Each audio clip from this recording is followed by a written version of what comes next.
నీతిని పోగొట్టొద్దు. నువ్వు నీతిమంతురాలుగా ఉండి వాక్యం వింటున్నటువంటి దేవుని బిడ్డలారా, నా దేవుడు సెలవిస్తున్నటువంటి మాట, ఈ విధంగా మీరు ఉంటే ఆ ఆపదలలో నుండి నేను విడిపిస్తానని దేవుడే చెప్తున్నాడు. స్తోత్రం చెప్తారా ఒకసారి గట్టిగా? నువ్వు ప్రార్థిస్తున్నప్పుడు పక్క వాళ్ళు ఎవరు చూడరు, నిన్ను చూసేది ఎవరంటే నా ప్రభు అయిన యేసు. ఆయన తప్ప ఎవరు చూడరు. కానీ ఇంకా ఏదినిచ్చి మాట్లాడతా, నీదొక భక్తేనా అంట. కానీ అవన్నీ మీరు మర్చిపోండి. కానీ నాకు చేసే భక్తిని మీరు జాగ్రత్తగా ఆలోచన చెయ్యండి అని ప్రభు చెప్తున్నాడు. వస్తాయి ఆపదలు, మీకే వస్తాయి, నీతిమంతులకే వస్తాయి అంటున్నాడు దేవుడు. కానీ వాటిని అన్నిటిలో నుంచి విడిపించేది నేనే. స్తోత్రం చెప్తారా ఒకసారి గట్టిగా? ఇంకొకసారి గట్టిగా చెప్తారా? 107వ కీర్తన, 107వ కీర్తన అమ్మా, 107వ కీర్తన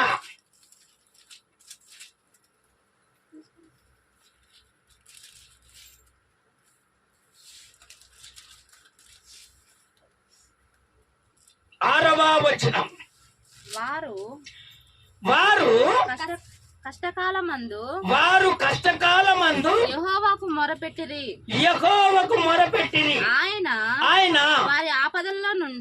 ఆయన వారి ఆపదల్లో నుండి వారిని విడిపించాడు. కొంతమంది ఏం చేస్తారంటే కష్టకాలంలో దేవుని తొలగిపోతారు. వాళ్ళ మాటలు వీళ్ళ మాటలు విని ఆ కష్టకాలము, ఆ దేవుడు ఇక తీరుస్తాను అనే సమయంలో ఏం చేస్తారంటే తొలగిపోతారు. వీళ్ళు ఏం చేశారంట, ఆ కష్టకాలములోనే యేసయ్యకు మొరపెట్టారు.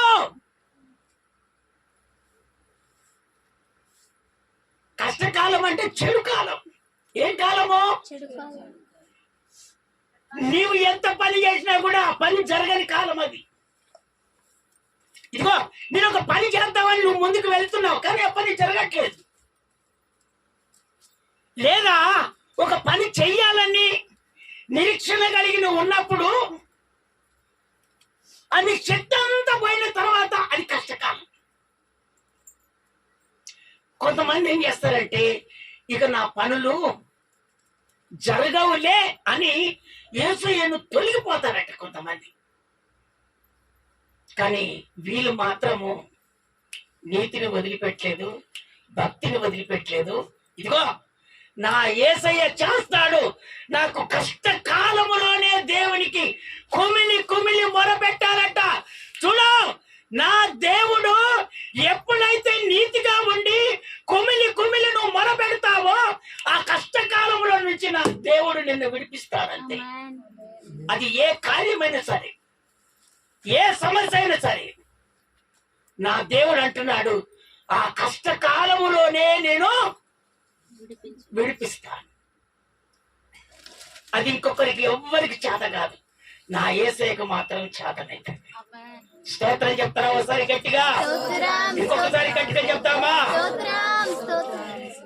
కష్టకాలం అనగా చెడు కాలం, కష్టకాలం అనగా నిస్సహాయత స్థితి. నిస్సహాయత స్థితి ఎప్పుడు వస్తుంది అమ్మా? అందరూ వదిలేసినప్పుడు ఏమొస్తుంది? నిస్సహాయ స్థితి వస్తుంది. అయితే కొంతమంది మిమ్మల్ని దేవుడు మాట్లాడుతున్నటువంటి మాట, మిమ్మల్ని వదిలిపెట్టారేమిగా, నీ బ్రతుకు ఇంతేనని మిమ్మల్ని వదిలిపెట్టారు. ఆ సమయములో నా దేవుడు చెప్తున్నాడు, ఆ సమయములోనే నీకు కావలసినటువంటి ఆ కార్యాన్ని నేను జరిపిస్తానని దేవుడు చెప్తున్నాడు.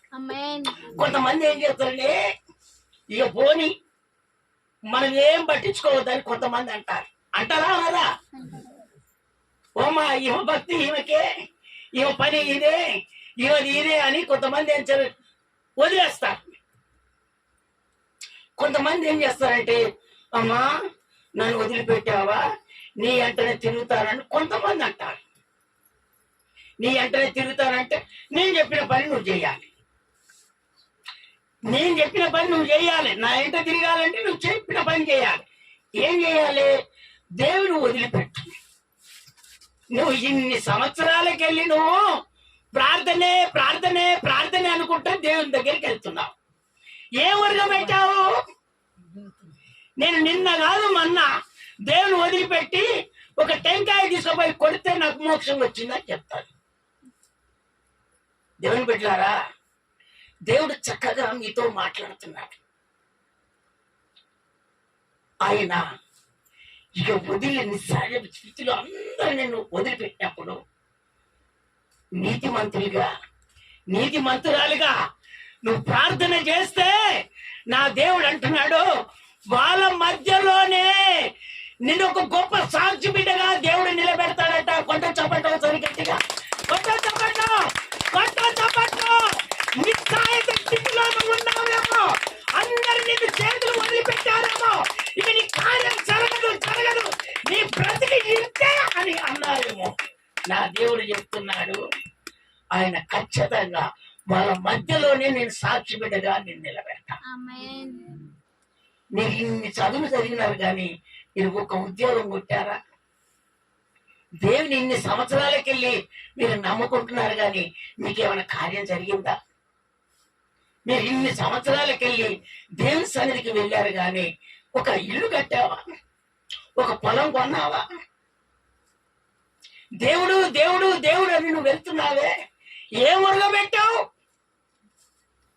అని నువ్వు ఎటకారంగా చేయొచ్చు, నీ చేతులు వదిలిపెట్టొచ్చు. కానీ వాళ్ళన్నంత మాత్రాన నా దేవునికి దూరమై నువ్వు ఉండకూడదు. నా దేవుడు చెప్తున్నాడు, ఆయన ఖచ్చితంగా వాళ్ళందరి మధ్యలోనే నేను ఒక గొప్ప సాక్షి బిడ్డగా నేను నిలబెడతాడని దేవుడు ఇదిగో నీతో మాట్లాడుతున్నా. స్తోత్రం చెప్తారా ఒకసారి గట్టిగా? ఇదిగో నా దేవుడు మాట్లాడుతున్న మాట నెరవేర్పు జరుగును గాక. కొంతమంది అనుకుంటారు, అమ్మా బైబిల్ పట్టుకొని నువ్వు మందిరానికి వెళ్తున్నావు కానీ ఏం జరిగిందని వెనకంగానే ఊయొచ్చు. కొంతమంది కూస్తారండి. కొంతమంది పొద్దుగూకు ఏం పని ఉండదు, మంచుల దగ్గరికి వచ్చి చెడు చెడు మాటలు నేర్పుతా ఉంటారు. నీదొక భక్తేనా? ఇది కాదు, ఇవన్నీ నేర్పుతా ఉంటారు. కానీ దేవుని అంగీకరించినటువంటి దేవుని బిడ్డలారా, శక్తిమంతుడు సామర్థ్యత కలిగినటువంటి వారు ఈ భూమి ప్రపంచంలో ఏ ఒక్కరు లేరు.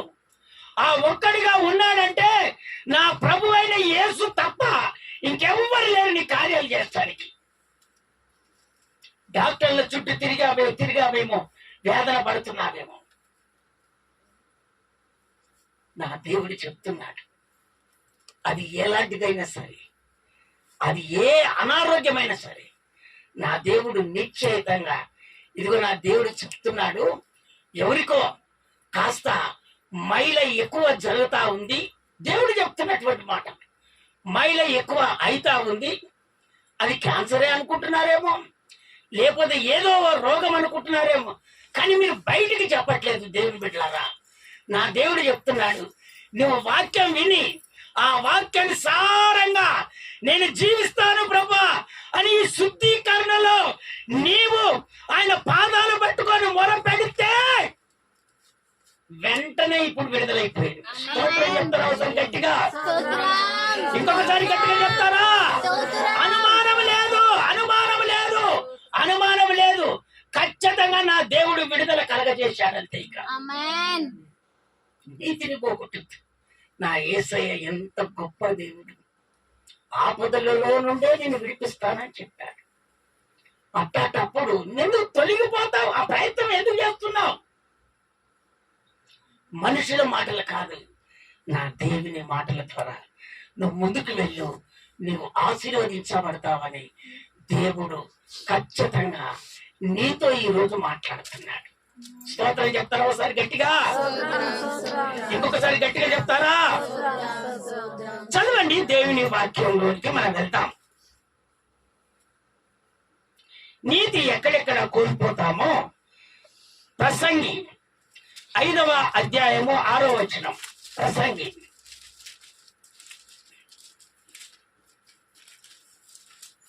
5:6 నాన్న. ప్రసంగి నీ దేహమును ఆ ఆ నీ దేహమును నీ దేహమును శిక్షకు లోపరచునంత పని నీ నోటి వలన జరగనీయకుము. అది పొరపాటు చేత జరిగినని దూత ఎదుట చెప్పుకుము. నీ మాట వలన దేవునికి కోపము పుట్టించి నీవేళ నీ కష్టమును వ్యర్థపరచుకునేదవు. నీ కష్టాన్ని వ్యర్థపరచుకుంటావు. దేహం అనగా ఏంటిది? ఇదంతా శరీరం కదా. దేహం అనగా ఈ శరీరం అంట ఎక్కడ నోటి మాట ద్వారా ఏం జరుగుతుందంట? కష్టం. ఈ నోటి మాట ద్వారానే కష్టం వస్తుందంట.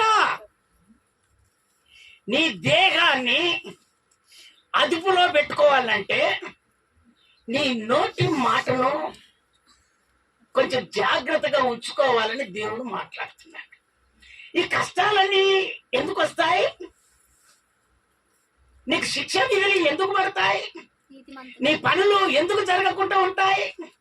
అందుకనే నువ్వు నోటితో ఒప్పుకుంటావు, అది మళ్ళీ చెయ్యవు కనుక అప్పుడంట దేవునికి కోపం వచ్చేస్తుందట. అప్పుడు నీ పనులు జరగవని దేవుడు నీతో మాట్లాడుతున్నాడు. స్తోత్రం చెప్తారా ఒకసారి గట్టిగా? మళ్ళీ చదువు అదే మాట, మళ్ళీ చదువు. ఇప్పుడు అందరికి చక్కగా అర్థమైపోద్ది. నీ దేహమును శిక్షకు లోపరచినంత పని నీ నోటి వలన జరగనీయకుము. ఇప్పుడు అర్థమైందా? నీ దేహానికి శిక్ష ఎక్కడ పడుతుందంట? నీ నోటి మాట ద్వారా. దేవునికి ఒప్పుకున్నటువంటి పద్ధతులను నడచకపోవటం వలనే, ఆయన చెప్పినట్టు విధానాన్ని బట్టి నువ్వు నడుచుకోకపోవటం వలనే, అందువలన నీ నోటి ద్వారా అది పొరపాటు చేత జరిగినని దూత ఎదుట చెప్పకుము. దూత అనగా దేవుని ఎదుట నువ్వు చెప్పకుము. నీ మాటల వలన దేవునికి కోపము పుట్టించి నీవు ఎలా నీ కష్టమును వ్యర్థపరచుకునేది. నీ కష్టాన్ని వ్యర్థపరచుకుంటావు. స్తోత్రం చెప్తారా ఒకసారి గట్టిగా? దేవుని బిడ్డలారా, దేహంతో అన్ని ఒప్పుకుంటారు, అన్ని చేస్తారు, కానీ ఒప్పుకున్నట్టు పని నోటి ద్వారా చేయట. ఈ దేహానికి శిక్ష కలగజేస్తున్నారంట. ఎవరంటే మనుషులే. ఈ మనుషులు ఎవరంటే నీతిమంతులుగా ఉన్నటువంటి వాళ్ళే. జాగ్రత్తగా దేవుని వాక్యం వినండి. వీళ్ళు ఎవరంట? నీతిమంతులే. కష్టకాలములో జరుగుతాయని ప్రార్థన చేస్తారట. గాని ఇదిగో నీ దేహానికి నువ్వు శిక్ష చేస్తున్నావు. దేవునికి ఒప్పుకున్నట్టుగా నువ్వు చేయట్లేదు. అదేంటి అంటే, మీరు అదే అధ్యాయాన్ని మీరు చదువుకుంటే దేవుడు చక్కగా మీతో మాట్లాడతాడు. దేవుడి సన్నిధికి వచ్చినప్పుడు కొంతమంది ఏం చేస్తారంటే, అయ్యా నేను బాగా అయితే ఇగో ఇది ఒకటి నీకు తీసుకొచ్చి ఇస్తాను. అయ్యా నేను బాగైతే నేను ప్రతి నెల 10వ భాగం తీసుకొని ఇచ్చేస్తాను. అయ్యా నా కుటుంబము సమృద్ధిగా కలిగితే కోసిన పంటలో తీసుకొచ్చి నీకు ఇస్తాను అని దేహము ద్వారా ఒప్పుకుంటారు. మళ్ళీ నోటి ద్వారా దేహానికి శిక్ష పెడతారు. మరి ఎంత కన్నీరు కార్చి కష్టపడి నువ్వు ప్రార్థన చేస్తే దేవుడు మేలు చేస్తానంటున్నాడా, మేలు చేయనంటున్నాడా? చెప్పండి అమ్మా. ఎప్పుడు చేస్తా అన్నాడు? జారకుండా నీవు దేహానికి శిక్ష వేయకుండా ఉంటే, నీతిమంతులారా ఆ ఆపదలలో నుండి నేను ఖచ్చితంగా మిమ్మల్ని విడిపిస్తాను అంటున్నాడు. కొంతమంది ఏం చేస్తున్నారంటే వాక్యము కొంచెం కొంచెం తెలిసినటువంటి వాళ్ళు ఏదన్నా ఒక మాట చెప్తే దాన్ని ఫాలో అయిపోతారు. కానీ ఇంటికి వచ్చే దరిద్రం అంటే అదే. 100 రూపాయలు సంపాదిస్తే 10 రూపాయలు దేవునిది నువ్వు తీసుకోవటానికి వీలు లేదు, తీసుకోకూడదు. అది నువ్వు దొంగలించినట్టే, నువ్వు ఆశీర్వదించబడవు. నీ దేహం ద్వారా ఒప్పుకుంటావు, ఆ దేహానికి నీ నోటి ద్వారా శిక్ష పెట్టేస్తావు. ఇక ఉపవాసం ఉండి ప్రార్థన అంటావు, ప్రతి ఆదివారం గుడి అంటావు. ఎంత ప్రార్థన చేస్తేనే ఆ మేలు జరగదనే దేవుడు చెప్తున్నాడా లేదా? అమ్మా చెప్తున్నాడా లేదా? మరి అట్టప్పుడు దేవుని బిడ్డలారా, దేహానికి శిక్ష వేసుకోకూడదు. నాతో నువ్వు మాట్లాడుతున్నావు, నీతో నేను మాట్లాడుతున్నాను. నీ నీతి కోల్పోకూడదు. నువ్వు ఎప్పుడైతే ఒప్పుకున్నావో ఆ కార్యాన్ని నువ్వు జరిపించు. నా పని నేను జరిగిస్తాను. కొట్టో చెప్పండి ఒకసారి గట్టిగా, కట్టో కట్టో, నా కార్యానికి మొదలు పెడుతున్నాను. ఈ విధంగా మీరు ఫాలో కాండి, ఈ వాక్యానుసారంగా మీరు జీవించండి. ఇదిగో మీరు ఆశీర్వాదాన్ని పొందుకుంటూ ముందుకు వెళ్తారు అంతే. ఇక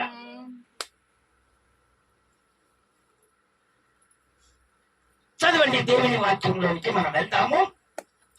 అదే ప్రసంగి పుస్తకము 3వ అధ్యాయం 13వ వచనం. 3:13 నాన్న. మరియు ఒక్కరు చదవండి. మరియు ప్రతివాడు అన్నపానములు పుచ్చుకొనుచు తన కష్టార్జితము వలన సుఖము అనుభవించుట దేవుడిచ్చు బహుమానమే అని తెలుసుకొంటిని. దేవుడిచ్చు బహుమానమని తెలుసుకుంటుంది. ఈ విధంగా వింటున్నారా? దేహానికి శిక్ష పెట్టకుండా నోటి మాటల ద్వారా దేహాన్ని శిక్ష పెట్టకుండా దేవుడు చెప్పినటువంటి పద్ధతిలో మీరు నడుచుకుంటానంట. దేవుడు కోరుకునేదేనంట ఒక విశ్వాసే. దేవుడు చెప్తున్నాడు, దేవుని బిడ్డలారా మీరు సంతోషంగా ఆశీర్వాదంతో మీరు ఉండాలని దేవుని కోరికంట. మళ్ళీ చదువు, ఆ మాట రిపీట్ చేయి, ఇప్పుడు చక్కగా వినండి. మరియు ప్రతివాడు అన్నపానములు అన్నపానములు అంటే అన్నము నీళ్లు పుచ్చుకొనుచు తన కష్టార్జితము వలన కష్టం చేస్తారే, ఆ కష్టార్జితము వలన సుఖం అనుభవించుట దేవుడిచ్చు బహుమానమే బహుమానము అని తెలుసుకుంటుందని. ఇదిగో సొలొమోను భక్తుడు ప్రసంగి రాసింది. స్తోత్రం చెప్తారా ఒకసారి గట్టిగా? యేసయ్య దగ్గరికి మనం ఎందుకు వస్తున్నాం? ఇప్పుడు జాగ్రత్తగా దేవుని మాటలు విందాం. అక్కడక్కడ ఎక్కడ విరిగినా కూడా మనకు ఏది జరగట్లేదు. యేసయ్యను అంగీకరిస్తే మనం బాగుపడతాము, ఆయన రాజ్యంలో చేర్చబడతామని కదా దేవుని సన్నిధికి వచ్చేది. స్తోత్రం చెప్తారా ఒకసారి గట్టిగా? ఇంకొకసారి గట్టిగా చెప్తారా? దేవుడు కోరుకున్నది అదే. మీరు అన్నపానాలతో అభివృద్ధి పడి మీరు సంతోషంగా ఉండాలనే నేను కోరుకునేది. కానీ మీరు ఏం చేస్తున్నారంటే మీరు మీ దేహాన్ని శిక్షకు నోటి మాట ద్వారా శిక్ష పెడుతున్నారు. అందుకనే ఆ నీతిమంతుడుగానే ఉన్నామని నువ్వు పేరు చెప్తున్నావు, కానీ ఆ నీతి నీలో నాకు అవపడట్లేదని దేవుడు చెప్తున్నాడు. దేవుడు కోరుకునేది నువ్వు ఆశీర్వదించబడాలి, అన్నపానాలు పుచ్చుకొని ఆ బహుగా అభివృద్ధి పడాలని, నీ ఇంట్లో ఏది తక్కువ కాకుండా ఉండాలనే దేవుని కోరిక. అదే దేవుడు సంతోషపడుతున్నాడు. కానీ నువ్వు చేసేది ఏంటంటే ఈ పని చేయటం వల్లనే నీతిమంతులుగా ఉన్నావు. కానీ నీ పనులు జరగట్లేదంటే, పక్క వాళ్ళు హెచ్చరి చేస్తున్నారంటే కారణం ఏంటిది చెప్పండి దేవుని బిడ్డలారా? కారణం ఏంటిది? అదుపులో ఉంచుకోవట్లేదు.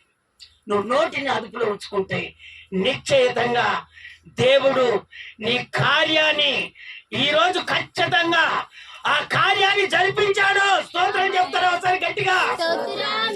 ఇంకొకసారి గట్టిగా చెప్తారా? కష్టకాలంలో దేవుని బిడ్డలారా నాకు ఇక నా పని అయిపోయింది అని నువ్వు అనుకుంటున్నావు. కానీ నా దేవుడు కోరుకునేది అంటే అన్న పానాలతో సుఖ సంతోషాలతో నువ్వు ఉండాలని దేవుడు కోరుకుంటున్నాడు. నువ్వు బాధపడితే దేవుని కంటే ఇష్టం లేదట. కానీ నాకు చేసే భక్తి ఏ విధంగానైతే చేస్తానని నిర్ణయం చేసుకున్నావో ఆ ప్రకారంగా చెయ్యి. నేను కొట్టేది లేదు, నేను తిట్టేది లేదు. నువ్వు అనుకున్నాడు నీ దేహము ద్వారా ఒప్పుకుని నీ నోటి ద్వారా మళ్ళీ అబద్ధము వచ్చిప్పకూడదని దేవుడు చెప్తున్నాడు. అక్కడ నోటి ద్వారా ఒప్పుకుంటారు, దేహంకి శిక్ష వేస్తారు. ఒప్పుకునేది ఎందుకు, శిక్ష పడేది ఎందుకు? మళ్ళా ఒప్పుకున్నప్పుడు ఆ ప్రకారం నువ్వు జరిపించినప్పుడు దేవుడు నువ్వు అన్న పానాలతో సుఖ సంతోషాలతో ఉండాలనే దేవుని ఆశ. స్తోత్రం చెప్తారా ఒకసారి గట్టిగా? ఇంకొకసారి గట్టిగా చెప్తారా? అందుకనే దేవుడిచ్చు బహుమానాన్ని మనము తన్నుకోకూడదు. దేవుడు నీకు బహుమానం ఆశీర్వదించాలని దేవుడు కోరుకుంటాడు. దేవుని బిడ్డలారా, నా దేవుడు ఎప్పుడు నేను కృంగినట్టుగా చేయడు. దేవుడు నీకు లేని స్థితిలో చేయడు. దేవుడు నువ్వు ఎప్పుడు బహుమానాన్ని పొందుకొని ఆశీర్వదించబడాలని దేవుడు కోరుకుంటాడు. కానీ మనం చేసే భక్తి ఏ విధంగా ఉందో ఈ శుద్ధీకరణలో ఒక తీర్మానంలోనికి రావాలని దేవుడు కోరుకుంటున్నాడు. స్తోత్రం చెప్తారా ఒకసారి గట్టిగా? ఇంకొకసారి గట్టిగా చెప్తారా? రోమా పుస్తకంలోనికి వస్తారా? రోమా పుస్తకం